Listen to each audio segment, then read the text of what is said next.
Hey there, kindred spirits. Welcome to Kindred Spirits Book Club, the podcast where two grown ladies geek out about Anne of Green Gables. I'm Kelly Gerner, and I'm joined by my co-host, Reagan Duffy. Hello, kindred spirits. And today we have a third grown lady joining us to geek out, Dr. Kate Scarth from the University of Prince Edward Island. Welcome, Kate.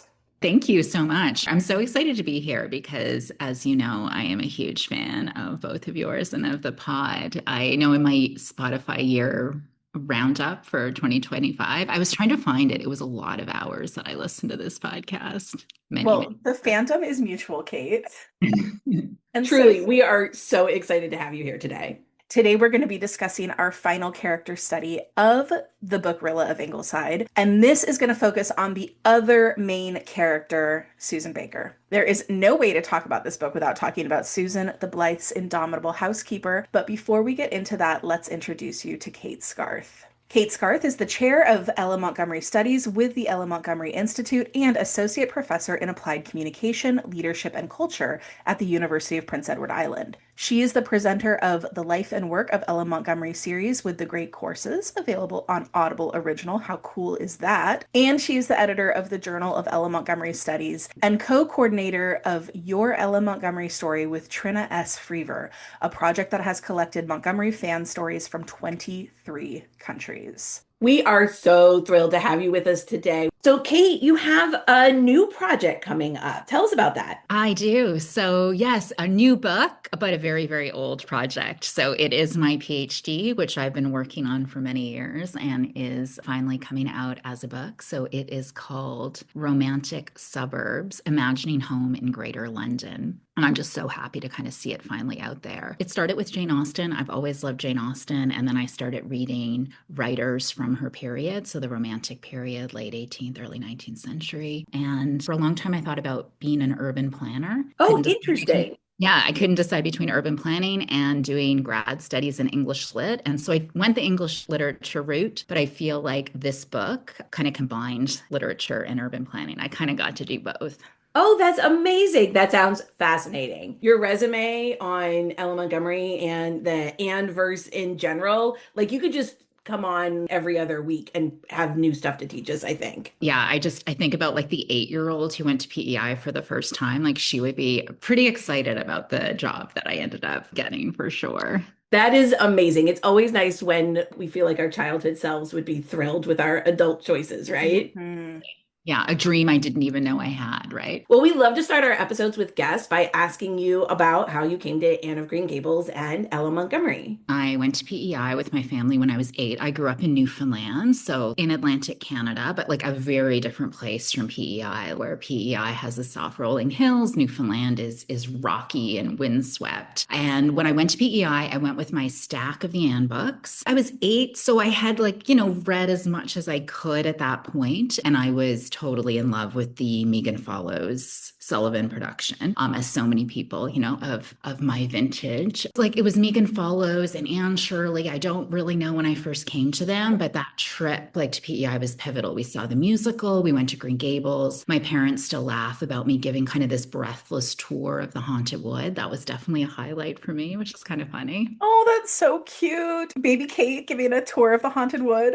Yeah, loved the Haunted Wood. And there was a PEI, I think it was a Cavendish Beach tourism ad recently, where there's a little girl who has dark hair and she kind of sees Anne just around the corner. And I thought, oh, it's me. That is so cute. I love that. Well, do you have a favorite Ella Montgomery book or least favorite? Because, we always like a hot take around here. Mm-hmm. Well, I really resonate with this idea that you've talked about on the podcast before about like kind of categories of Montgomery books, kind of the top tier, kind of middle tier. Mm-hmm. Yeah, favorite is a tier rather than a single title. Yeah, 100%. But I am happy for our conversation today to choose one. And it would be Anne's House of Dreams. And one thing that I love about that book is that we're finally by the ocean. Like it feels much more like we're on an island. We're looking out to the sea. Captain Jim is such a great story. The lighthouse and Leslie as well, of course.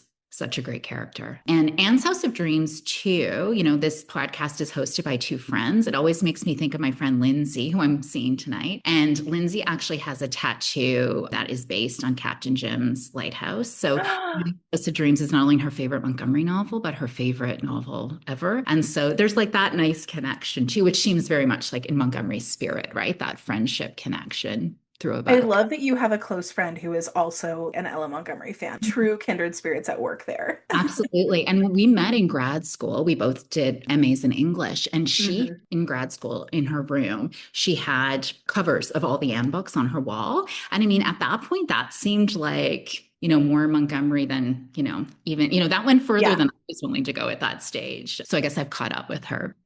Okay, so a least favorite? A least favorite, I'm going to say Anne of Avonlea.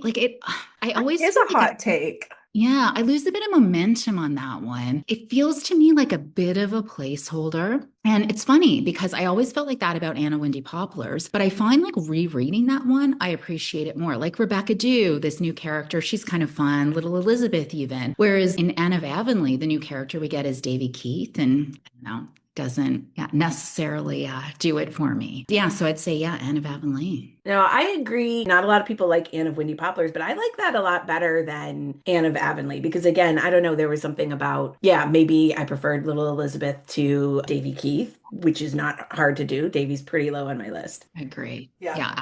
All right. So, Kate, our last question for you before we get started is we would love it if you would tell us a little bit more about your work with the Ella Montgomery Institute specifically. So the Ellen Montgomery Institute is situated at the University of Prince Edward Island, and it has kind of a two-pronged mandate. And one is to support research into Montgomery's life, work, contexts, and also to support, well, public engagement or like the informed celebration of Montgomery. And so we see ourselves as kind of like a hub. Like we get a lot of questions that we try to, if we can't answer them, point people in the right direction. It is at its heart like a scholarly enterprise. And as you know, we have a conference every 2 years. It's coming up in June 2026. So I hope Can't listeners wait. come join us. Yes, we can't wait to see you both and actually meet you in person because that hasn't happened. So yeah, so come to PEI in June 2026. The conference is hybrid, so people can join from all over the world, which is a nice development. And we have a Journal of Ellen Montgomery Studies. We publish all kinds of scholarly and creative work. And one of the things I find really exciting about the Montgomery work is that I just end up talking to people coming from all walks of life from different places. Like a few years ago, I had Barb Helander from the Canadian Book Artists Guild of Canada come to my office. They wanted to do a book art exhibit in honor of Montgomery's 150th birthday. I was on the steering committee for the new Green Gables Interpretive Center. So get to connect with all kinds of people. I love when grad students from Poland or Brazil come to visit and I get to take them to Green Gables for the first time and show them the North Shore of PEI. And it really is a literary pilgrimage for so many people. So it's amazing to be with them for that. You get to kind of be like an ambassador. Absolutely. Yeah. That sounds amazing. It does sound like a great job. Yeah.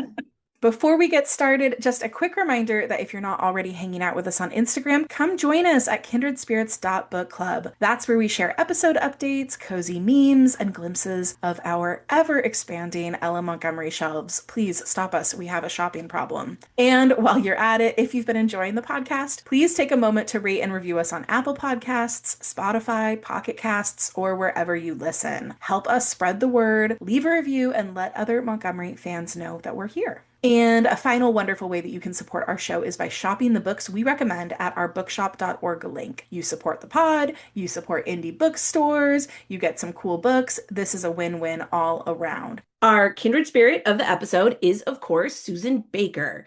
She has been with the Blythes since Anne's first pregnancy back in House of Dreams. Back then, Anne had not been so sure about anyone intruding into their cozy domestic bliss of her and Gilbert's making, or ceding any part of her beloved House of Dreams to someone else. But in the aftermath of baby Joyce's birth and death, Susan became a solid, supportive fixture in their lives. More than just a housekeeper, Susan is just as much a part of Ingleside as any of the Blythes. And in Rilla of Ingleside specifically, Susan's staunch patriotism, no nonsense practicality, and deep loyalty shine as she keeps the home fires burning through the tension, grief, and despair of the war. Susan's catchphrase is that you may tie to, and she refers to Anne only as Mrs. Dr. Dear. Her opinions and observations provide some much needed comic relief throughout the book. That you may try to. I love that you pointed that out because, yeah, I love that catchphrase. And Montgomery's like so good at that, right? Like, I think it's part of her literary genius that she creates this whole lexicon that is hers. Like, particular phrases are tied to particular characters, like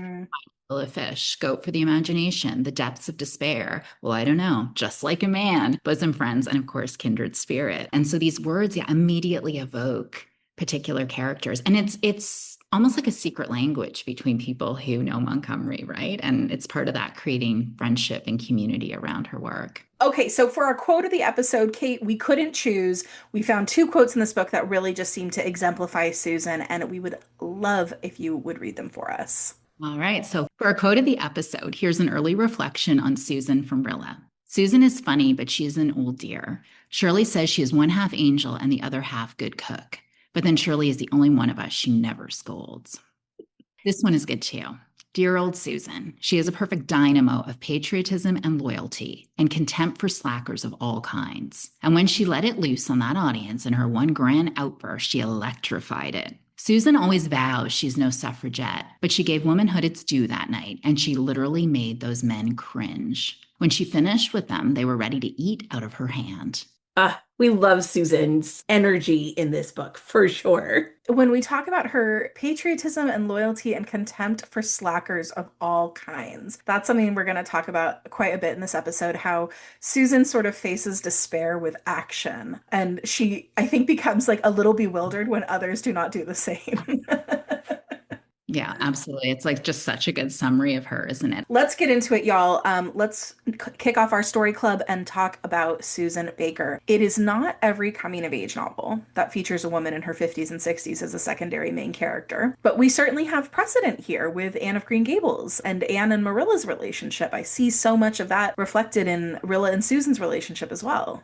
Yeah, absolutely. I think this is so interesting. I've always really loved Margaret Atwood's article that marked 100 years of Anne of Green Gables in 2008. And Margaret Atwood looks at Marilla really as the protagonist, the heroine of this book. Atwood writes, there's another way of reading Anne of Green Gables, and that's to assume that the true central character is not Anne, but Marilla Cuthbert. Because Atwood argues Marilla's really the one who changes, right? Like she's that stern, uptight, Presbyterian, rural woman. And slowly we see her smiling and then laughing and then like loving this child so much. And, you know, she really blooms over the course of the novel. So I just think like that's such a powerful reading of this book of Anne of Green Gables. And I also think it's really interesting. I was listening to CBC's book show, The Next Chapter, and they were talking about how there's this trend lately in books having older protagonists. And so the Thursday Murder Club is a prominent example of that.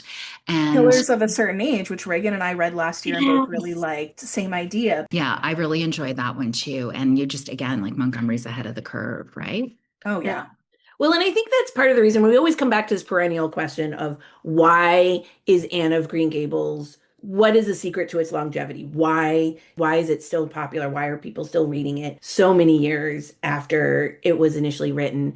And I think one of the things we keep coming back to is this idea of the way Anne of Green Gables in all of these books reward rereading, because when you reread it, you find all of these different aspects in it. When you read Anne of Green Gables as a child, you're identifying with Anne and her friends and not spending as much time with Marilla's growth arc. But when you go back and you read it as an adult, all of a sudden Marilla's growth arc and Marilla's opinions and her insights and her observations, that really stands out. It gives it this whole other level that you missed when you were a kid. Absolutely. Yeah. And Kelly, I know that, you know, you are a fan of Rachel Lynde and maybe even feel like you're becoming Rachel Lynde. And, and that's I'm so glad that people know this about me. Oh, absolutely. And Rachel too is like such a compelling character. And, the quote that I just read about Susan saying that she was no suffragette, it made me think of in Anne of Green Gables, the night that Anne saves Minnie May, Merlin and Rachel are away because they're going to see the prime minister in Right. Charlottetown. Right? And Marilla and Rachel, they're like pumped to go to this political meeting. Matthew stays at home, and Rachel brings her husband because she said he'd be good for looking after the horses. And it's so interesting, right? At this time when women couldn't vote, and yet it's the women who are really interested in meeting the prime minister and being at this political meeting. I think too, like it helps, and I'm thinking like in my conversations with my students, it complicates our understanding of what women's power looks like, right? So just because in, the early 20th century, it doesn't look like things look like now where we take the vote for women for granted in North America, it didn't mean that women weren't engaged and had power in other ways. And I think that our particular conversations around Rilla of Ingleside, that has been really the through line of what we've been speaking of, is all the ways that women were able to show up, all the ways that they were limited in how they might have otherwise wanted to show up, and how different it is from maybe what we would expect through a contemporary lens, but how much power and agency they really did have. Well, and like Anne and Marilla, Rilla and Susan are a study in contrast. They're literary foils to one another. Rilla is young and beautiful. As her father says, she toils not, neither does she spin. Meanwhile, Susan can toil, spin, cook, clean, knit, keep tabs on all six Ingleside kids and all the Glen gossip. She and Rilla start the book seeming like they are complete opposites in so many ways. World War I is going to change them both deeply over the next 4 years. We get to see a lot of Rilla's thoughts and opinions as she lays them out in her diary, but Susan's viewpoint is the second most important throughout the narration of the book. It's through Susan that the war news is often filtered to the reader. We hear more about her opinions and observations on the geopolitical goings on than anyone else's, pretty much. We also learn all about the local goings on from Susan. She's our bridge between that international crisis and the small town Glen St. Mary experience. Honestly, we know a lot more about what Susan thinks than what Anne thinks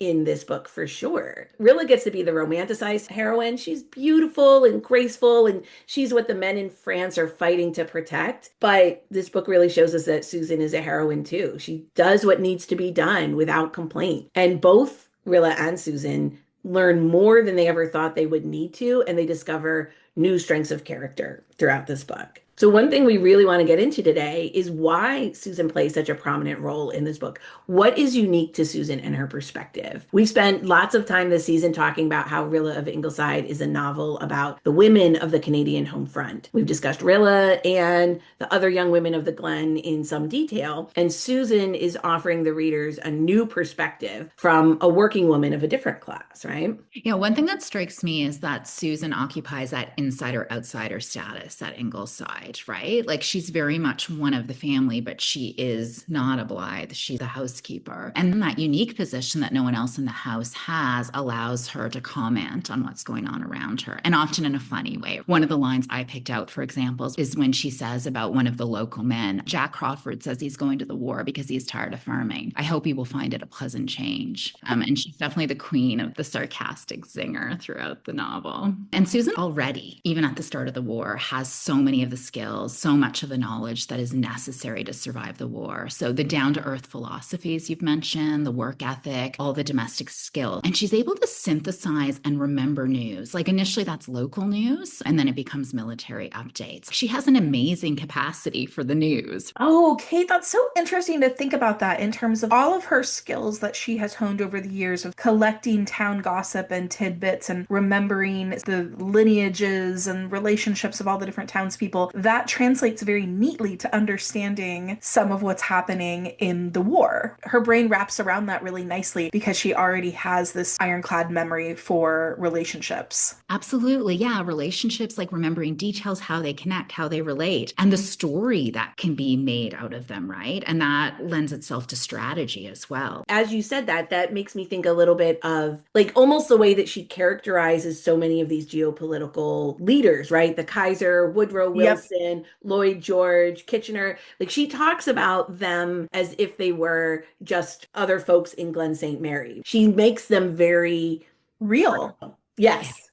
Yeah. Yeah. No, that's such a good point. It's kind of interesting to think about that all of the previous books with Susan have been almost priming her with these skills that just now that we are in this world crisis, it turns out they weren't frivolous skills after all. Absolutely. And I would say, in fact, this book is very much a celebration of domesticity and of the skills that Susan is such an expert in. So it makes sense that Susan, the skilled housekeeper, is at the center of this book that is a celebration of domesticity. Because jobs like soldiering, volunteer nursing, that all happens off stage. It's kind of secondary in this book in some ways. And because Montgomery puts domestic work at the center of the book, and domestic work in this world is creative, it's empowering, and it's central to survival. And I think one thing that's so powerful about this is that capacity to do domestic work is treated as expertise. And I like too that this very much reflects Montgomery's own life experience. She really enjoyed fancy work and other domestic skills, cooking, baking. She loved eating those things that she made too. And she had a lot of pride in her ability to do beautiful, fancy work. And so, yeah, this book is really reflecting Montgomery's own pride. And I love that. I mean, I feel like this is one of the things I keep getting on my soapbox about, but like how Montgomery was a creative and artist in all aspects of her life. Like Oh, she yeah. in poetry, she took pictures, she made scrapbooks, like multimedia collages. She sewed, she loved decorating her house. The world was something she created as a work of art.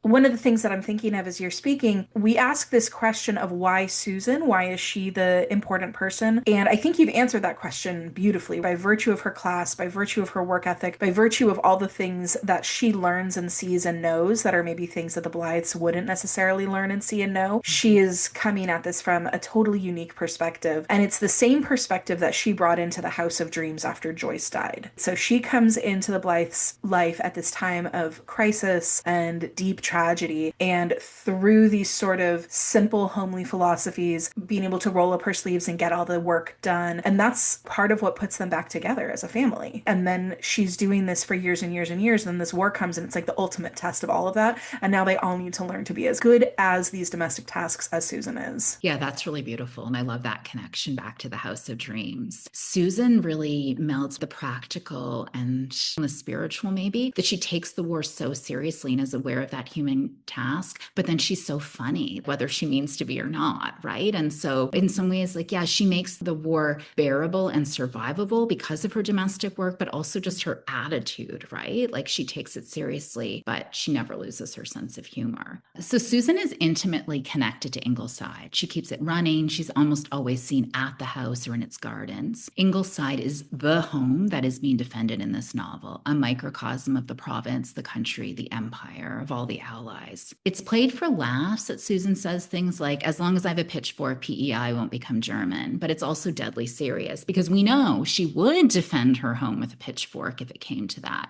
if German soldiers really were, knocking on the door of Ingleside. But she's already doing that, already defending her home by keeping the home fires going. One thing I've really noticed is how often domestic objects are imagined as weapons, especially when they're Susan's vicinity. Yeah. So Susan, for example, imagines boiling the Kaiser, the German Kaiser, in boiling oil or rubbing him down with coal oil. So Susan pretends like when she's kneading bread that she's punching Francis Joseph, the Emperor of Austria. She pokes Woodrow Wilson's name written in the paper with her knitting needle. And she often just sails by in the garden, like kind of dropping in a sentence or two, like commenting on what's going. And she's holding some like gardening implement, that could also be imagined as a weapon. And then sometimes, of course, she actually uses domestic objects as weapons, like when she chases Whiskers on the Moon out of her kitchen. She's keeping it safe not only from someone she doesn't want to marry or even really talk to, but also from someone who is a pacifist and who she suspects is a German spy. Susan is fighting her own war here. She's bringing all of these tools of war and the language of war into her domestic tasks. But then you kind of have to think about what is happening in Susan's brain. This is what she's doing to cope. Yeah. And I think it is therapeutic for her, right? Yeah. Like she doesn't seem, unduly stressed because she just kind of keeps going on with things.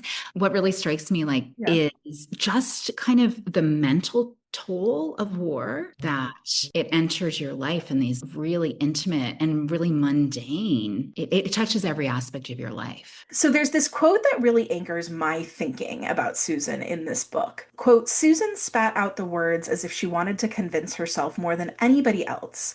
She had her little store of homely philosophies to guide her through life, but she had nothing to buckle her against the thunderbolts of the week that had just passed. What had an honest, hard-working, Presbyterian old maid of Glen St. Mary to do with a war thousands of miles away? Susan felt that it was indecent that she should have to be disturbed by it.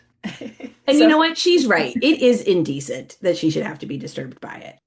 That sometimes myself too. But this idea that Susan lives by her homely philosophies, her sort of guiding principles and values, and is now realizing that they are insufficient to meet the moment of this war, and that now she must either adapt her homely philosophies or create new ones, or put the ones that she has to the test. Now that is such an interesting character arc for me. Like when we think about Rilla, right? Rilla is so young and the war is so disruptive to her and the life she's coming into, but she's also like not a fully formed person just yet. She's a teenager. And so the war becomes part of the formation of her character, right? The adult that she is impacted by having experienced this at a formative age. But Susan, she's in late middle age. She's not just an adult. She is one who is very set in her ways, and she has lived contented by these homely philosophies for decades. And now she's realizing that the world has been turned upside down, and everything she thought she understood about the world is no longer relevant. So that is destabilizing in a whole different way. And yet, she finds her way through. She finds her way through by adapting, but also relying on those homely philosophies. Well, let's begin with Susan right at the start of the book. If you remember, this book starts exactly the same way that Rainbow Valley started, with our Greek chorus gossip crew of Susan, Anne, and Miss Cornelia hanging out at Ingleside, catching up on the Glen news. Quote, in the big living room at Ingleside, Susan Baker sat down with a certain grim satisfaction hovering about her like an aura. It was 4 o'clock. And Susan, who had been working since 6 that morning, felt that she had fairly earned an hour of repose and gossip. Susan had on a new black silk blouse, quite as elaborate as anything Mrs. Marshall Elliott ever wore, and white starched apron trimmed with complicated crocheted lace fully 5 inches wide, not to mention insertion to match. Therefore, Susan had all the comfortable consciousness of a well-dressed woman as she opened her copy of the Daily Enterprise and prepared to read the Glen Notes. Susan skips over the headline about the assassination of the Archduke Ferdinand. Susan tarried not over uninteresting, immaterial stuff like that. She was in quest of something really vital. Ah, here it was. Jottings from Glen St. Mary. Susan settled down keenly, reading each one over aloud to extract all possible gratification from it. So this is the opening of the book. This is the first page of the book. We aren't starting this book from Rilla's perspective at all, much like in Anne of Green Gables, and our title character is not even going to make it onto the page for another chapter. And then we have this looming foreshadowing of war with the headline, which Susan dismisses as not being important to her at all. That's also some foreshadowing of how very important the daily paper and news from Europe will become to her very shortly. And this is going to be echoed later by Rilla also dismissing the rumors of war and Miss Oliver's prophetic dream to focus on what's really important to her, which for Rilla is the dance at the lighthouse. Yeah, that opening is so interesting, right? I love the emphasis on what Susan is wearing. So maybe right off the bat, Rilla and Susan are not that far apart, right? That's true. Susan is feeling very good in her outfit, just as Rilla feels very good in her outfit for the dance. Exactly. And Ella Montgomery loved fashion and always wanted to be the best dressed person in a room. So, oh, really? I love getting these little sneak peeks at Ella Montgomery as a real person. So in this chapter, we also get the origin of Susan's long-running battle with the Ingleside cat, Dr. Jekyll, Mr. Hyde, quote, the only living thing whom Susan really hated. Susan's grudge against the cat dates back to the fact that he was a surprise kitten from their cat, Jack Frost. Everyone had supposed Jack Frost would be a male cat, and then Jack had kittens. And Susan's hatred of Jack Frost passed on to the kitten, and she avowed that the offspring of the diabolical Jack Frost was bound to have a sinister nature. And Susan's relationship with this cat is an ongoing battle through the book, and kind of paints Susan as perhaps a little uneducated, a little unreasonable, and a way that she's different from the educated Blythe clan. Absolutely. And I don't think it's reaching, or at least not reaching too much, to say that he's kind of a stand-in for the German enemies, right? Dr. Jekyll, Mr. Hyde reflects the havoc that the Germans are causing from afar on the home front. Dr. Jekyll and Mr. Hyde is chaotic, unpredictable, destructive, even satanic, according to Susan. Things that the Ingleside folks could or would say about their wartime enemy. Poor Doc. But I also love how the rest of the Ingleside folk just let Susan go on her rants Yeah. about Doc and be like, yeah, totally. That's fine. But going back to this opening conversation, we see Susan's sort of one-sided rivalry with Miss Cornelia hasn't diminished very much. We can see that she kind of resents that there's too much familiarity on Miss Cornelia's part with the Ingleside folks, and Susan's deep loyalty to the Blythes is also on full display here. She's reading over the Glen notes, but she's really just skimming for their names. Their good reputations in the community, she feels like, are a reflection of her. She is defending the children even against the mildest criticism, even when their parents criticize them, right? Like Anne sort of says Rilla's not as ambitious as she would like, and that Rilla's sole aspiration seems to be to have a good time, and Susan is right in her corner. And why should she not have it, Mrs. Dr. Dear, cried Susan, who could not bear to hear a single word against any of the Ingleside folk, even from one of themselves. She is the prettiest girl in Glen St. Mary. Do you think that all those over-harbor McAllisters and Crawfords and Elliots could scare up a skin like Rilla's in 4 generations? They could not. No, Mrs. Dr. Dear, I know my place, but I cannot allow you to run down Rilla. So Susan's loyalty is of the type of not just defending the Blythes, but holding them all up as like superior to anyone from any other family. Rereading the novel for this conversation, one thing that really strikes me in that first conversation is that they go from talking about the cat, who's not reliable, not loyal, to talking about Faith Meredith. And so, her name is significant here, like uppercase Faith. And then they go on to talk about lots of other examples of faithfulness and loyalty in the community. So Bruce Meredith and his cat, Bruce and Jem Blythe, Rilla and Gertrude Oliver. And so it really sets loyalty and faithfulness up as a theme and even a survival strategy in this book. This kind of everyday loyalty is the kind of loyalty the country and king will soon be demanding. Yeah, and Susan's brand of faith and loyalty is extremely deep-seated in this way and almost very concrete. If she's on your side, she is not going to hear any critique of somebody else. And I think also in the same scene, right, where Susan is saying to Anne, well, now I know my place, but let me tell you where you've gone wrong, Mom. That's telling the reader so much about the kind of servant that Susan actually is. She's not just a housekeeper or a maid. She is an essential support system for this entire family, and she is considered to be a senior member of the household, and that's not her. Anne and Gilbert consider her a senior member of the household, right? We also find out in this first chapter that Susan's cousin, Mrs. Sophia Crawford, will be moving to the Glen right across the street, and Susan shares that she and her cousin quarreled when they were kids over who should get a Sunday school card with the words, God is loved, wreathed in rosebuds on it, and have never spoken to each other since. Wow. So Susan can hold a grudge with the best of them. That's like that flip side of faith and loyalty. Once you're on her bad side, you are on her bad side forever. And Susan also reports that cousin Sophia is rather a wet blanket of a person who worries constantly. And she is right. So this first chapter is pretty much all Susan. We get the updates of what's going on with the Blythe children, but through Susan. So why do we think that Maud started this book, Rilla's book, per the title, from Susan's point of view? I mean, one of the things that comes up for me is that I really think that this is Maud's incredible talent for place on display. Maud is always going to orient the reader to where we are in time and space before the story itself really takes off. And Susan, more than Rilla, and I think interestingly even more than Anne at this point, represents Ingleside as a place, right? Almost a character in its own right. So if we understand Susan, we understand Ingleside, we understand where we are.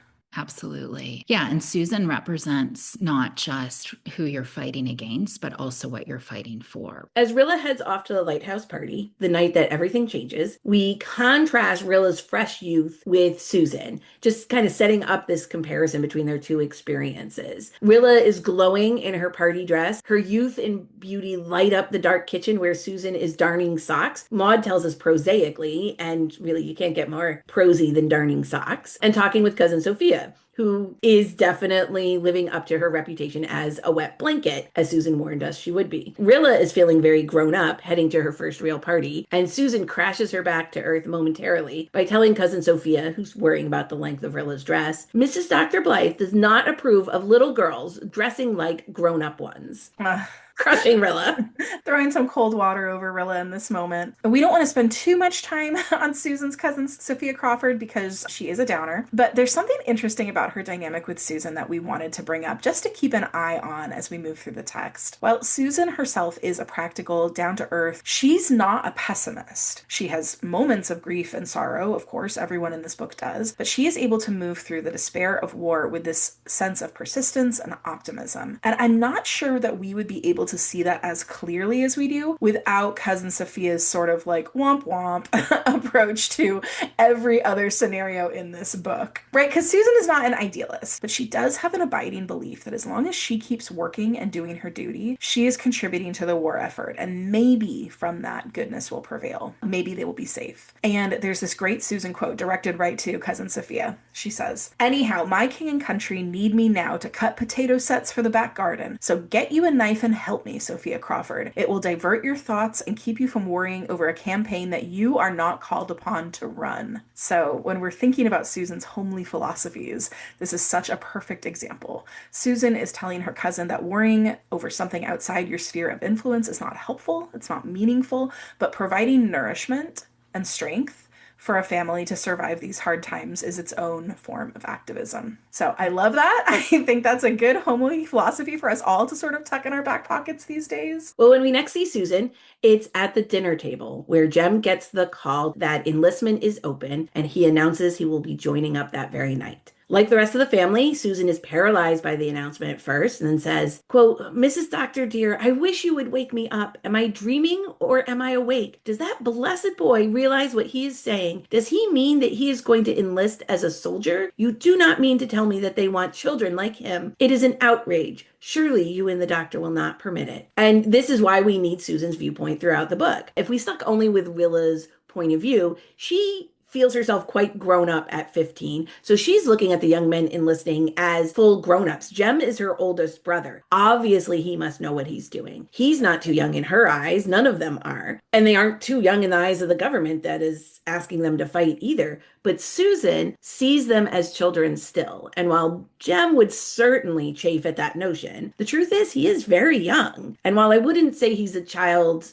exactly, we know that his prefrontal cortex, the seat of executive functioning and planning, is not fully developed till age 25 or 26. So he literally can't really understand what it is that he is signing up for in terms of the true consequences. Susan is touching on the exact travesty of war that will be played out, sending such young men who are not even fully formed into war to kill and be killed. After Jem's announcement, as everyone leaves the table, only Rilla and Susan are left staring at each other, and Rilla sees Susan cry for the first time in her life. Susan wipes away her tears resolutely and says, "I am going to wash the dishes. That has to be done, even if everybody else has gone crazy." So there we get Susan's practical optimism, her homely philosophies right in action. And that's going to be Susan's theme for this book. Cry, dry your tears, and then do the next thing that has to be done, even if washing dishes while on the brink of war seems too trivial to matter. Well, when the word comes that Jem must report to the training camp at Valcartier, both Rilla and Susan are spurred into making vows to support the war. Rilla vows to be, quote, as brave and heroic and unselfish as she can be, and that's the beginning of her journey with the Junior Reds. Susan is helping Anne pack up Jem's things, and she's holding the memories for Jem's babyhood for Anne as well as they are doing this. And Susan, true to her reputation as a good cook, is packing in as many treats as she can manage. I'm kind of picturing Jem unpacking at training camp, pulling out a stack of shirts and fruitcakes just like flinging out of his bag. She shoved them everywhere. And after Jem leaves on the train before bed, quote, Susan paused solemnly at the foot of the bed and declared, "Mrs. Doctor dear, I have made up my mind to be a heroine." Anne holds in her laughter and recognizes that she hadn't wanted to laugh when Rilla said something very similar. Susan goes on, "I am not going to lament or whine or question the wisdom of the Almighty any more as I have been doing lately. Whining and shirking and blaming Providence do not get us anywhere. We have just got to grapple with whatever we have to do, whether it is weeding the onion patch or running the government. I shall grapple. Those blessed boys have gone to war, and we women, Mrs. Doctor dear, must tarry by the stuff and keep a stiff upper lip." And although the classic British phrase, "keep calm and carry on," does not appear till the brink of World War II in 1939, obviously they had Susan in mind when they coined it. Yeah, and that expression always makes me think of it being printed on like tea cozies or even a teapot, which I think is something that Susan would approve of. 100%. That is her byword. I love her. Susan Baker forever. We see this in how Susan does become interested in the daily news reports, cheerfully offering up her hot takes. One day, not long after Jem enlists, the Ingleside folks are reading news about the German army overtaking the British army, and the reality of this long and difficult struggle is really beginning to set in for the first time. Anne says despairingly, "It will be a long time now before the war is ended." Quote, Susan's faith, which had for a moment been temporarily submerged, now reappeared triumphantly. "Remember, Mrs. Doctor dear, that the British army is not the British Navy. Never forget that. And the Russians are on their way too, though Russians are people I do not know much about and consequently will not tie to." Susan, I say this with all the love in my heart, but what on earth are you talking about? Like, what does Susan know about the British Army or the British Navy or about Russian military movements? I mean, I love her faith in the Allies and her optimism, but we have no idea where she's getting her information here. Okay, wait, pause. Last episode, we talked about Norman Douglas as a particular kind of internet troll. Mm-hmm. In today's version, where is Susan on the internet? Where is she getting her information? She's Well, we not a know. Fox News lady. No, Uh, Susan's on Facebook for sure. I think Susan's getting her news from Facebook. I'm adding news to Facebook.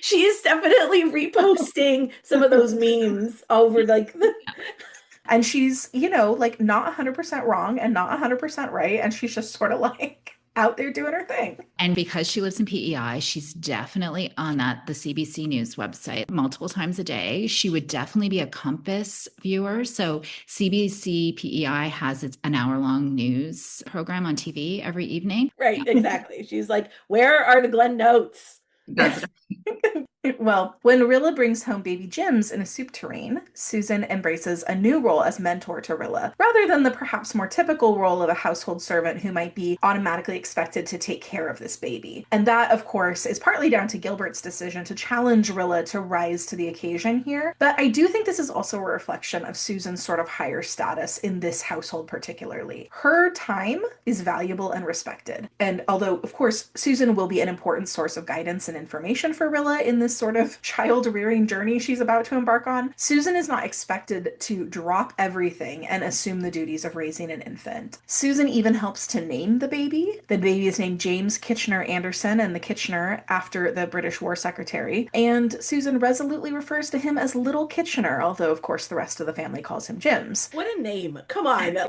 baby. So, but there's this like interesting push-pull between Susan's areas of expertise, everything to do with housekeeping, cooking, child rearing, and her interest in the news from the war front.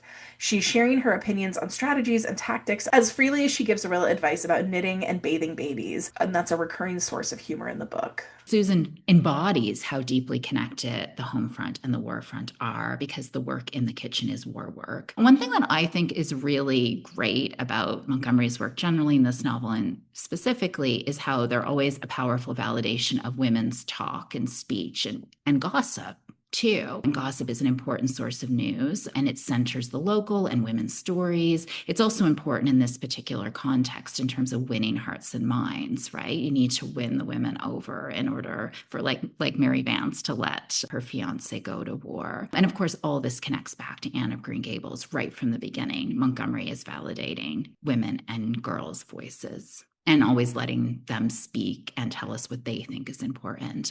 Well, while Susan may not have the education that Anne and Gilbert have, you know, she kind of trips over some of the names of towns in France and Belgium. Certain names she decides are far from being decent, and she expresses profound relief when the British capture Jerusalem because she can finally pronounce the names of the battle sites. But she does understand the stories and the human impact of the war, right? Just think, Mrs. Doctor dear, concluded Susan pathetically, how would we feel if a German shell knocked down the spire of our church here in the Glen? I'm sure it is every bit as bad to think of Rheims Cathedral being hammered to pieces, right? It's this funny thing. She's mispronouncing the name of this French town, but she's really thinking like, okay, this cathedral thousands of miles away from me, I can understand what it would feel like to have our church destroyed. And I know how devastating this was to these people.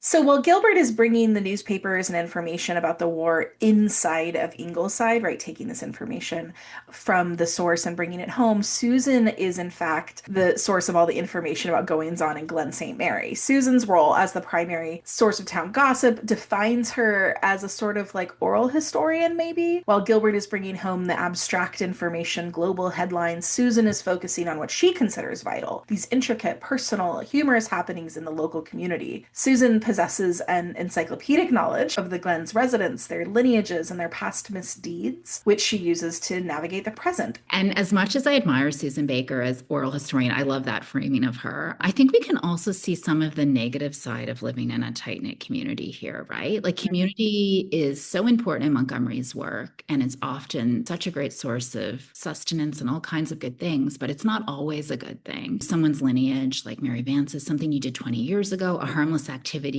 even can be used as a kind of like a weapon again. I'm thinking about how, according to Susan, some people, I don't know who those some people are, her, think that Whiskers on the Moon is apparently signaling to Germans with a lantern. And of course, it immediately made me Anne and Diana signaling to each other. And of course, that was totally harmless, different context. They were young, it was fun, but it takes on a sinister turn at war because he's supposed to be a pacifist, maybe a spy. But it just made me think like these kinds of story, but there could be that ostracization happening.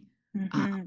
Especially when tensions are so high in wartime. Susan is very quick to judge, as we've discussed in several different episodes, many of the folks in Glen St. Mary. And knowing someone's history is not the same thing as knowing someone. Knowing someone's family lineage is not the same thing as knowing them. And Susan's not great at changing her mind, I would say, right? Like when she's kind of got her mind made up about someone, she sticks with that. And whether or not sometimes that stays relevant or not, I think is different with different people. But yeah, that's definitely kind of like the negative side of that history keeping. Yeah. As 1914 comes to a close, Susan staunchly holds faith and maintains the traditions at Ingleside, even when everything is, to use her word, catawampus. During that first wartime Christmas, she sets Jem's place at the table using his favorite goblet, one from Green Gables, and his favorite napkin ring. Quote, "The boy shall have his place," she tells Anne stubbornly. She's certain the year to come will bring victory, and Jem will soon be back at Ingleside. And she continues to love and protect Jem from afar. Care packages full of his favorite treats. Fine-tooth comb to defend against the cooties. So I was really looking forward to talking about the goblet. In 2021, I was part of a round table. We did it twice, celebrating the centenary of Rilla of Ingleside, and it was called The Power of Small Things. And there's so many examples of the power of small things in this novel. We have faithful little dog Monday. Rilla is the focus here. She's the baby of the Blythe family, who is, according to her mother, changed into a capable, womanly girl, partly as a result of caring for the war baby Jims with his little cheeks and tiny paws. It is Anne Shirley Blythe's babies, the young fry of Glen St. Mary and of Canada, who are defending the country on the battlefield and on the home front. And they fight for the babies drowned on the Lusitania, the starving Belgian children, and the present and future boys and girls of Canada. The centrality of the diminutive is also reflected in characters' relationships with physically small, everyday, or ephemeral objects. Rilla's diary, the Ingleside phone, letters, telegrams, newspapers, knitting needles, flags, clothing of all kinds, knitted socks, also Susan Baker's bonnet, Rilla's green hat, food, household wares, which we've also talked about, including the napkin holder and the goblet here. Meanwhile, Walter Blythe's war poem, The Piper, is a little scrap of verse, a short, poignant little thing, but in a month it'd carry Walter's name to every corner of the globe, and the whole great heart of humanity caught it up as an epitome of all the pain and hope and pity and purpose of the mighty conflict, crystallized in 3 brief, immortal verses. So the short, poignant little thing becomes the one great poem of the war, and littleness becomes great. Small things are creative, stabilizing. Big things, the war. So we just saw, the mighty conflict, the whims of kings and other leaders impacting millions, the need for big guns, for strategies like the big push, the government with its authority, its overreach, in Susan's point of view, to centralize time, to ration all the kitchens in Canada. All these things are destabilizing, even destructive. So back to this scene where Susan sets the table for Jem, who's not there. Jem's little napkin ring and his Green Gables goblet are small, homely things. They're twisted, little, and odd, easily overlooked by outsiders. Yet these small things have multi-layered meanings and resonances. They are part of everyday life, implicated in survival, in the fundamental act of eating, and in the cultural rituals of dining and drinking. They belong to personal histories. He always had used them. Intergenerational family connections. Jem's much-used goblet is from Rilla from Green Gables, and thus also resonates with readers of the most famous novel of this series, Anne of Green Gables. These objects also belong to broader community and cultural traditions, connected here to the major religious and cultural holiday of Christmas. Most significantly, of course, are the objects' emotional resonances, their standing in for and reminder of Jem, while painfully underlining his absence, of course. Susan's unusual action of setting the table for an absent man is initially described as a stubborn freak, but it is her way of reassuring his mother, of insisting that this family perseveres and that Jem still belongs to them and to their traditions. Placing these objects is an anticipatory, hopeful move. The goblet's fleeting presence in the text is an offering, a prayer, a hope from Susan that the blessed boy, little Jem, fighting for the children of the future, shall have his place and will be here in the body. A hope that does, in Jem's case anyway, eventually come true. I think it's also important that the goblet comes from Green Gables. Susan, who never lived at Green Gables, is the one who makes the link between here, Ingleside, and there, Green Gables, between now, wartime, and then the peaceful time before the war. She's the one who is most upset when Anne's wedding bowl from Green Gables gets broken by Mr. Hyde, Dr. Jekyll, who is a kind of domestic feline stand-in for the Huns. Susan's always reminding the others that the past and those we can't see are still part of the story, are still part of the family. During later war Christmases, the pain of 2, then 3 Blythe boys at the front means that the number of vacant seats is just too much. It's too painful to set them. However, when the war is finished, Anne announces, "We'll set chairs for all, Susan, as you did our first war Christmas. Yes, for all, for my dear lad whose chair must always be vacant, as well as for the others." Anne follows in Susan's footsteps here, in Susan's example of optimism and hope. Susan shows Anne that nothing, not war, not even death, can destroy the bonds of family. And I love that Susan is kind of the model, the leader here. And I so love this idea that these small objects are the thing that connect us to our pre-war, our peaceful, our peacetime pasts. Well, it's not long, unfortunately, before Walter joins Jem in the fight. And Anne asks Susan, do you know that Walter has joined up? Yes, Mrs. Doctor dear, the doctor told me last night. I suppose the Almighty has his own reasons for allowing such things. We must submit and endeavor to look on the bright side. It may cure him of being a poet, at least. Susan still persisted in thinking that poets and tramps were tarred with the same brush, and that would be something. But thank God, she muttered in a lower tone, that Shirley is not old enough to go. Ooh, so we have to talk about Susan and Shirley. Okay. Yes, we definitely do. So let's talk about this scene a little bit more, because then immediately following that, Gilbert chimes in. Isn't that the same thing as thanking him that some other woman's son has to go in Shirley's place? Asked the doctor, pausing on the threshold. No, it is not, Doctor dear, said Susan defiantly, as she picked up Jim's, who was opening his big dark eyes and stretching out his dimpled paws. Do not you put words in my mouth that I would never dream of uttering. I am a plain woman and cannot argue with you.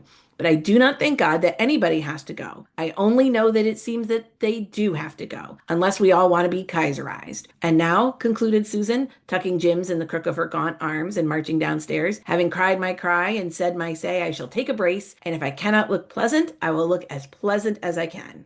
This quote from Susan. I mean, so setting aside the Shirley-Susan relationship for a moment, we will get back to that for sure. But Anne and Gilbert and Susan, this is an incredibly fraught point in time. They're all very upset about Walter joining up naturally. But I think Susan sort of puts her foot in her mouth in front of Anne and Gilbert by saying that first, that the war might cure Walter of his poetical nature, right? We know Anne and Gilbert have no problem with his poetical nature. That's just a Susan thing. And second, by sort of muttering that she's grateful that Shirley isn't old enough to enlist. And this causes Gilbert to say something that seems, in my read of it anyway, uncharacteristically brittle. He asks Susan if she is grateful that another woman is making a sacrifice she has not made herself. And it's kind of throwaway, but there is, I think, a current of cruelty there.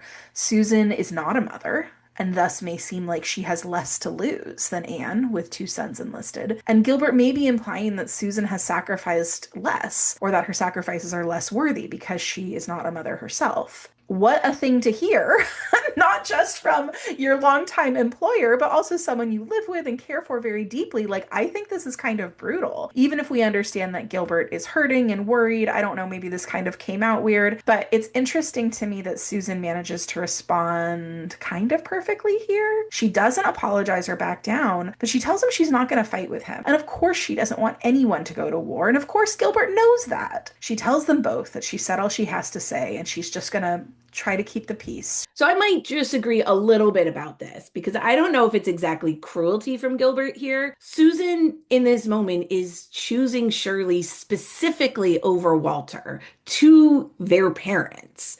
Maybe not meaning it as baldly as it comes out of her own mouth, but that's rough. And when Gilbert asks if Susan being grateful that Shirley isn't old enough to go is the same thing as thanking God that some other woman's son has to go in Shirley's place, he's asking her to think more carefully about who she is saying these things to. I don't think Gilbert is accusing her of having sacrificed less than the mothers whose sons have already gone because she, Susan, is not a biological mother. I think he's including her among mothers and reminding her that not every mother is lucky enough to keep her sons safe for now due to their age. Because he said some other woman's son, which to me means he's including her in that category of having a son in Shirley or son-like. If he had said something more like, why should a mother have to sacrifice her son when you don't have to sacrifice any children to this war? Then yeah, that would definitely be different. I do agree that what Gilbert is saying isn't true, of course. Being glad of one person's safety isn't the same thing as being glad another person is in danger. That's a false equivalence. And I'm glad Susan argues back about it. And that's not something, at least in previous books, commonly that she did with Gilbert. But I think this is similar to the way that Norman Douglas challenged John Meredith about whether his philosophy about the necessity of war would still be true if it comes down to his own son's life. I think Gilbert's just reminding Susan that all the boys going to war have people who love them as deeply as she loves Shirley. So what do you think, Kate? What's going on here between Susan and Gilbert? Well, first of all, I love the analysis that both of you offered because, it's such an emotional scene, right? So it's in some ways it's even hard to step back and parse it all. So this scene is definitely like a heightened version of that dynamic that we see between Gilbert and Susan throughout the novel, where, he pushes back on things she says and she pushes back at him. And it does point to her status as an equal in the household, because although I think they're both, they're obviously both worried, they're both hurting, they say things or say them in a way that is not ideal and that they wouldn't in another scenario. It's not like it damages their relationship. They move on from this. I think that makes so much sense about Gilbert including Susan in the category of mother, even though she's not a biological mother. But yeah, maybe there's also a testament here that in this scene where Gilbert and Susan get as close to cruel to each other as they're ever going to get, it also shows the bond between the two of them too, that they can say these imperfect things, but they're still going to be there for each other to get through this moment. Well, okay. So late in the war, Shirley Blythe is finally of age to enlist, and now we need your take on this, Kate. What is the deal with Shirley, the invisible child? We have been debating it for several books now. Right. Okay. I have a lot of theories. So. Yes. This is what we want. We are locked in. Okay. I think one theory is that Shirley just like reflects a historical reality, a child who goes from one family that has a lot of children, maybe too many children, and goes to live with or is raised by relatives or neighbors who maybe don't have children or have fewer children. And because, there could be a lot of reasons for that. Again, like just there's a lot of mouths to feed. The mother was ill or had passed away or was not married. Of course, Montgomery herself is an example of this. Her father eventually moves to Western Canada. Her mother was dead and she goes to live with her maternal grandparents. There's that element of just like, this is a historical fact of the time. And kind of as I've alluded to, Shirley could be a version of a young Ella Montgomery. And she often felt sidelined by her very stern maternal grandparents who she lived with, and also by her aunts and uncles. And she felt sometimes they could even be kind of mean to her because she didn't have parents to protect her. Shirley has parents, is not treated badly by anyone, but he is often ignored. So, in some ways he could reflect that very personal experience of Montgomery's of being a forgotten or emotionally neglected child. Do you think she did that on purpose, or was it sort of the way parents sometimes visit upon their children by accident? Some of those dynamics they grew up with that were maybe not as healthy? Yeah, yeah, it's hard to know, but you kind of think that yeah, it could have just kind of happened organically. I mean, another theory is just that Montgomery kind of liked the idea of giving one of the kids, one of Anne and Gilbert's kids, the name Shirley to connect with Anne's past, and then just kind of had too many children to play with, the Blythes, the Merediths. How can I possibly fit in one more story? And so yeah, it could have just been just kind of a practical issue. And yeah, I think there, there's lots of other kind of connections with other Montgomery books too.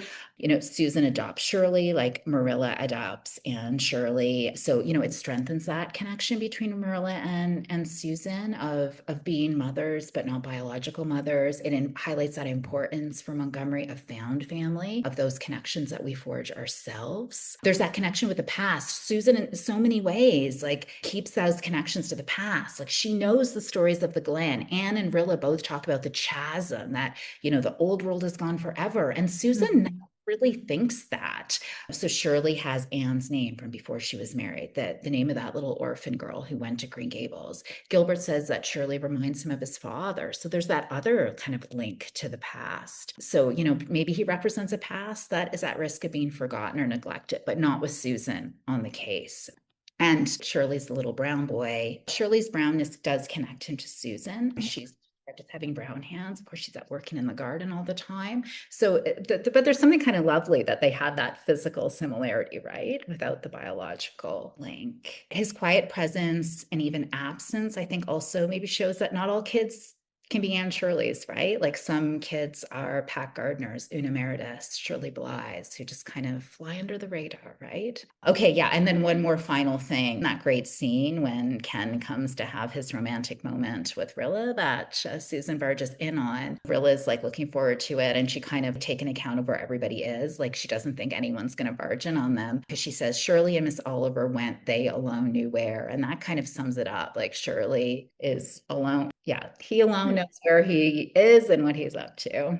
And what he thinks and what he likes and what he does. It's really hard to know, but I think, your point, Reagan, is really interesting about how there could just be even this unconscious neglect that kind of, yeah, reverberates with Montgomery's own experience. Well, I think it goes a little bit to show that sometimes being raised in a loving biological family is not enough to be seen. That's right. So he needs his own found family. Yeah, even with Anne and Gilbert, like it's not just any biological family. Right. So Susan and Shirley share a unique bond, right? Because Susan raised Shirley in his very early infancy. We understand that Anne had had a difficult delivery and difficult postpartum recovery, and so Susan sort of took Shirley under her wing. And that makes me think about Anne herself losing her parents basically when she was very young as well. And there's some kind of like a repair here in the second generation where Anne is too sick. She's too unwell to mother Shirley the way he needs right after he's born. She has Susan who can step in and be that maternal person. How that sort of plays out over the rest of Shirley's life, I think is very interesting. But at least in that moment, Shirley is not abandoned. He's not sent to an orphanage or sent to live with a neighbor woman. He is still very much part of the household. And in fact, her connection with Shirley is part of what elevates Susan in the household standing as well. Yeah. And it makes me think like, of course he does have that. He does have Susan. So he does family right from the very beginning of his life. Yeah, no, I like that idea, like of the repair in the next generation. Like we were talking about, we know Susan considers Shirley her little brown boy, and she basically views him as like her kid, right? She even tells Anne outright when Shirley goes to enlist, she says, Jem and Walter were yours, but Shirley is mine. Shirley too, and Susan, of course, like there's Anne and Marilla, Anne and Joyce, but of course Jim's and Rilla as well. Yeah. Like as that, there are all these like different parallels. And I mean, of course, it's, again, it's like Montgomery showing us that, found family really matters. And that's her own. I mean, talking about repair, right? It's her looking for that mother figure that she never had because her biological mother died when she was 22 months old. So, and for Shirley's part, Susan's affection for him, he reflects right back at her. He calls her, one half angel, the other half good cook, but he also calls her Mother Susan when he leaves for the war. So it makes sense then that Shirley's enlistment rocks Susan to her core. Now, we know that Shirley enlists in the Flying Corps, which Susan considers to be like a tidier affair than the trench warfare that Jem and Walter had endured.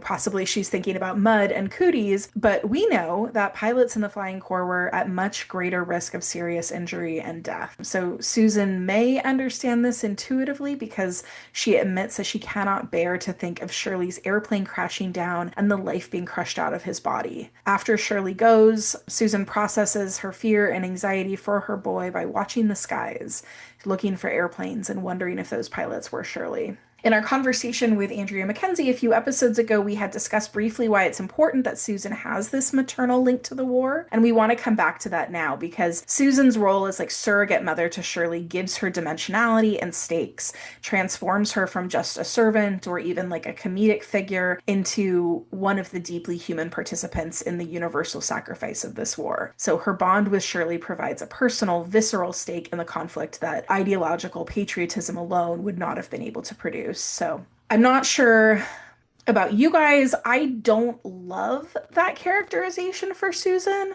and I'm willing to kind of put out there that I think this might be my own experience as a childless person speaking, but this implication that Susan's maternal relationship to Shirley is what gives her stake in a war that she otherwise wouldn't have, I just don't think it's realistic or true. Susan in this book, we know she helped to raise all the Blythe children. She's every bit as devastated as Anne and Gilbert are at their involvement in the war, and this idea that because she's not a biological mother, she would have less stake in the war is, a little crazy making to me. Well, I agree with you, but I do think it's probably consistent with the attitudes of the time, right? I mean, they mention this in the book only in passing, but it's during World War I, women in Canada are giving the vote, but only if they had a son or a husband enlisted, right? So basically, the whole society is saying that it's your status as a wife and a mother, that's what makes you fully human and worthy of having voice in the government. And Gertrude Oliver even points this out when her loss, or what they think is her loss, is dismissed by cousin Sophia because she and Robert Grant weren't married. So I think Maud is getting around that by illustrating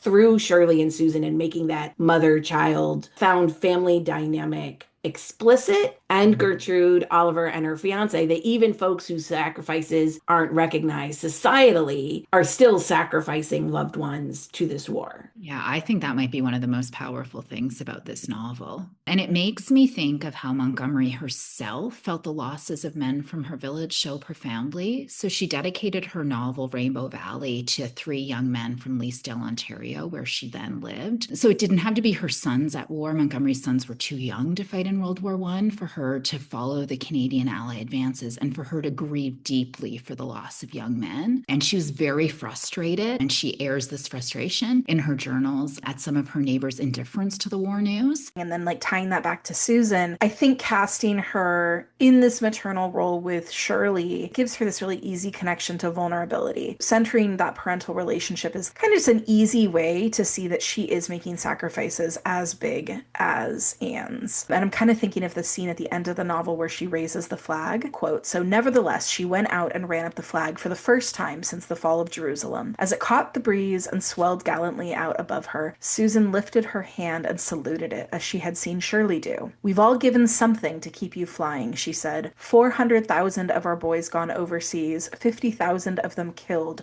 but you are worth it." The wind whipped her gray hair about her face, and the gingham apron that shrouded her from head to foot was cut on lines of economy, not of grace. Yet somehow just then Susan made an imposing figure. She was one of the women, courageous, unquailing, patient, heroic, who had made victory possible. In her they all saluted the symbol for which their dearest had fought. The war grinds into its 3rd year. Susan finds her voice in the community by giving a fiery speech at the Victory Loan campaign meeting. When Susan is dismayed by the lack of zeal in the meeting, she bounds to her feet and, quote, said sarcastically and loudly, "No doubt it is much cheaper to talk patriotism than it is to pay for it. And we are asking you to lend us your money for nothing. No doubt the Kaiser will feel quite downcast when he hears of this meeting." Susan is never one to think of the Glen and its residents as small or unimportant in any way, even in the face of global war. I mean, if the Glen is important enough for them to have German spies like Whiskers on the moon, they are also important enough that the Kaiser himself will care how many victory bonds they sell. When her defense of Lloyd George in the meeting gets a sarcastic remark from a man. I suppose that will hearten him up greatly. Rilla reports that Susan, quote, said it was the likes of her, millions of her, that did stand behind Lloyd George and did hearten him up. That was the keynote of her speech. And that really reminds me kind of what we've been talking about all throughout this episode of Anne's famous quote that all things great are wound up in all things little. And Susan sees that very, very clearly that, yeah, while Lloyd George may not know that she personally is standing behind him, millions of them all together standing behind him does make a difference. So when Susan's economizing in the kitchen or planting potatoes or knitting socks, she's an important part of this war effort and ultimately victory. Susan puts her best effort into rationing. She says, I shall anchor my storm-tossed soul to the British fleet and make a batch of bran biscuits.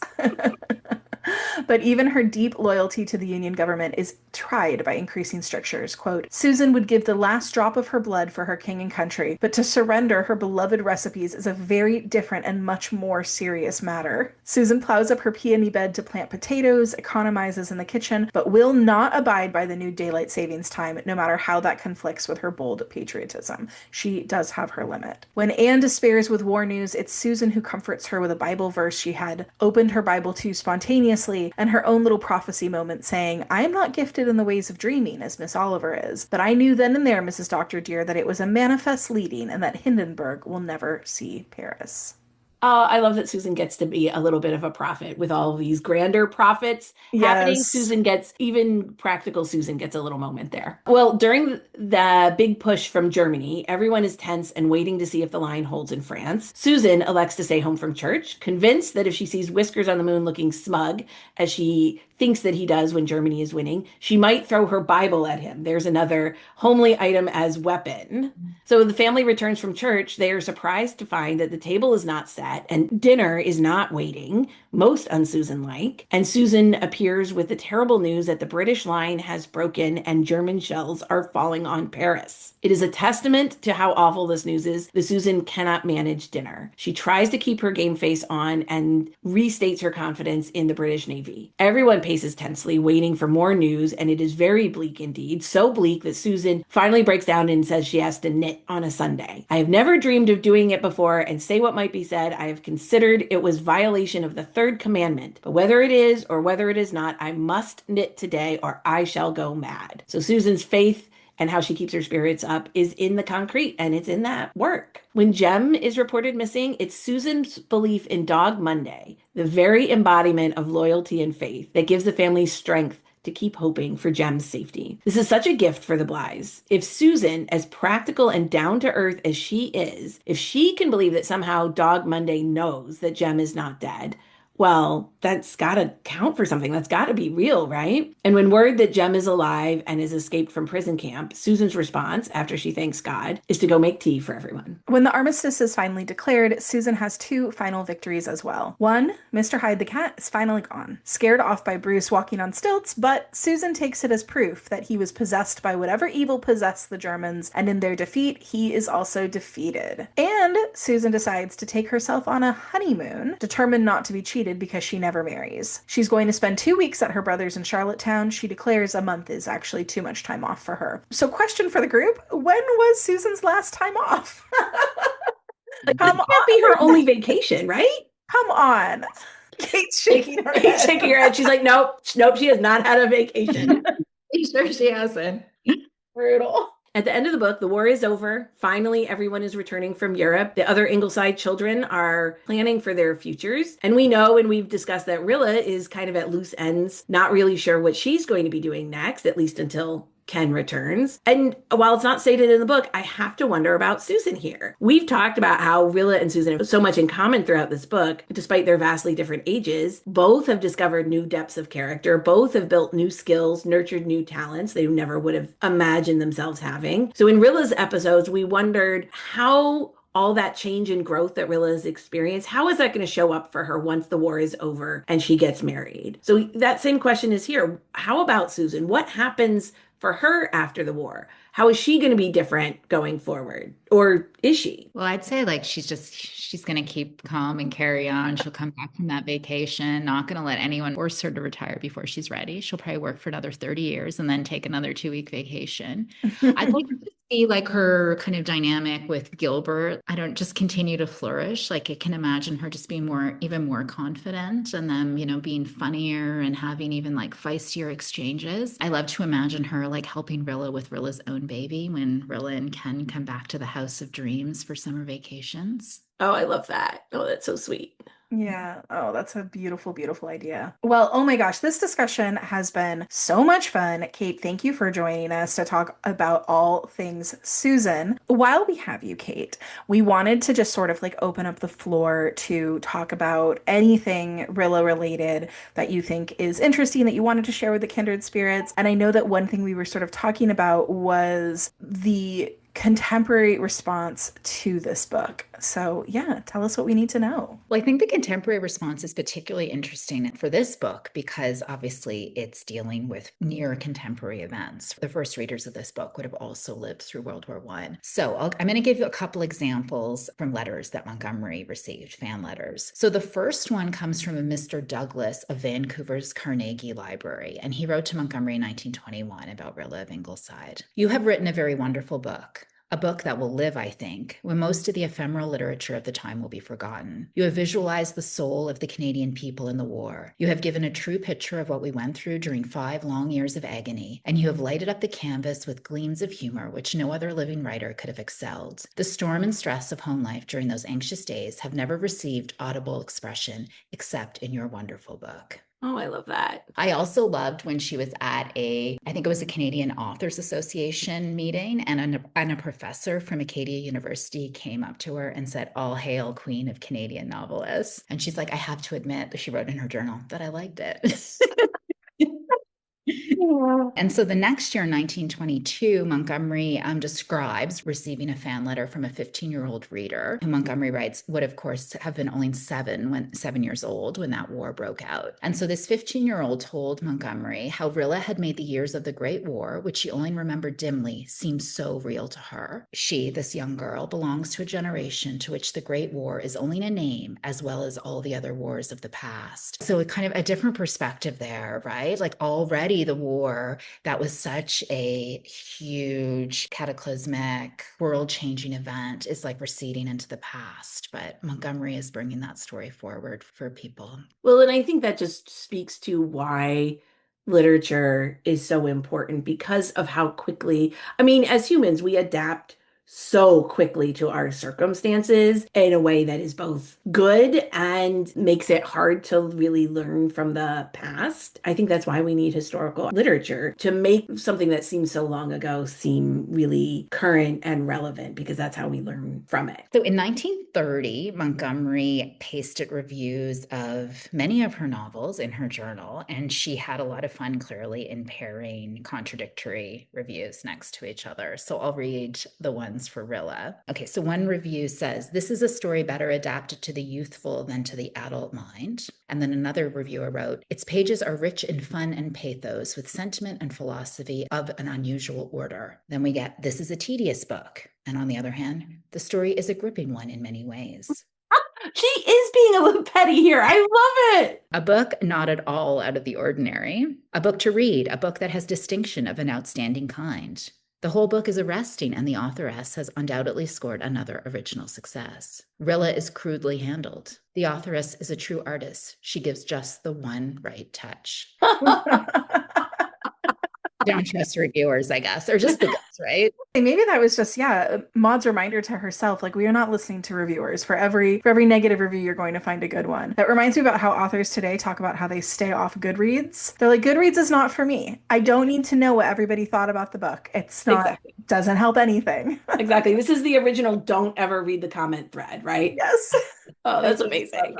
Well, and I love that, yeah, when we think about Maud as a multimedia artist, scrapbooking, beautifying her life as she moved through it, I can see her sort of doing the same thing with these reviews. Well, she's putting them in her proper place, right? Yeah, like exactly. It's interesting to know what people pick up from your work, and also how much does it really matter? Right. Let's weight things appropriately here. Yep. Yes. So, Kate, one question for you. We've talked a lot about how important Rilla is in terms of the Canadian historical perspective. What's your take on Rilla as a whole as a book? Yeah, Rilla could be the great Canadian novel that Owen Ford supposedly wrote and Anne supposedly couldn't, but Ella Montgomery has given us here. Yeah. This has been one of the books in the Anne series that people have been most excited for us to get to because I think there is something so, so powerful in it that just continues to transcend every generation and touch every generation. Absolutely. And your episodes so far have really showed that, right? Like you just come at it from a different perspective, a different kindred spirit, and it just like opens up these whole other worlds in this one novel. And we could probably keep going. Every time we finish an episode, we think about, like, oh, wow, there's some things we did not talk about that related to this episode, but we just didn't have the time to squeeze that in. Well, let's transition into our inspired by section. So let's be inspired by Susan. Kelly, what are you inspired by? I am inspired by the University of Guelph has a digital exhibit online about life on the Canadian home front, and it's all in the context of Rilla and Ingleside. There is, in fact, a great section about Susan very specifically. We'll go ahead and link that in show notes. And that talks all about everything from like what a day in the life might have looked like. There's lots of pieces of sort of ephemera, lots of pictures of a lot of the little like everyday domestic objects that we've been talking about. It's a really interesting visual multimedia presentation on really what we've been talking about this whole season, but certainly what we've been talking about today with respect to Susan and Anne and domesticity and just all the ways that like the women at home were expected to serve the war effort in these housekeeping sort of like homely ways. I mean, honestly, the whole digital exhibit is really, really interesting. I would recommend getting in there and digging around. There's a lot to see, but specifically on this topic, it's very, very well researched and really brings a lot of these ideas to life. So that is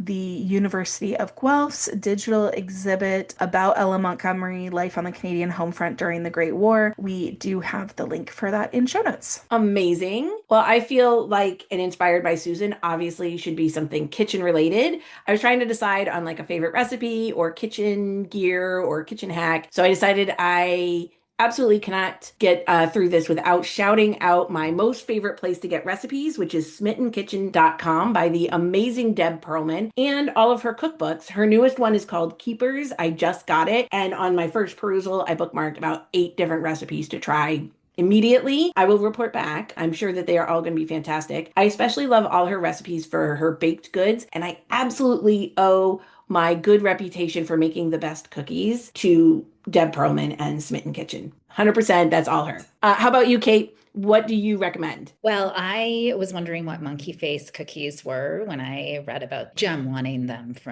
monkey face cookies from Susan. So I Googled them, and the thing that popped up was a recipe for Walter Blythe's monkey face cookies. So they're like a molasses cookie with raisins to make a little face in them. So that's one of the things that, well, Jem wanted Susan to send him when he is at war. I have a book recommendation too. So in the last episode, and I'll bring this back to Susan Baker, when you were talking with Andrea Mackenzie about how it's Di, right? Blythe is not allowed to go overseas to be a VAD, and she stays in Kingsport. And, one thing that, I've always noticed in Rilla of Ingleside is the Halifax explosion doesn't happen. Like, so it's one of the largest non-nuclear disasters to ever happen. It was totally devastating in Halifax. And if we take Kingsport to be Halifax, which there are a lot of indications it is, it meant that like actually Di ends up staying in a place that on, one particular day was extremely dangerous. So there is a novel called Irish Chain, but it is about a little girl who lives through the Halifax explosion and loses a lot of people who she's close to, but she has on her bag, she's making an Irish chain quilt. So she has fabric from a lot of favorite clothing and other things that belong to people she loses. And so part of her grieving is by finishing this Irish chain quilt.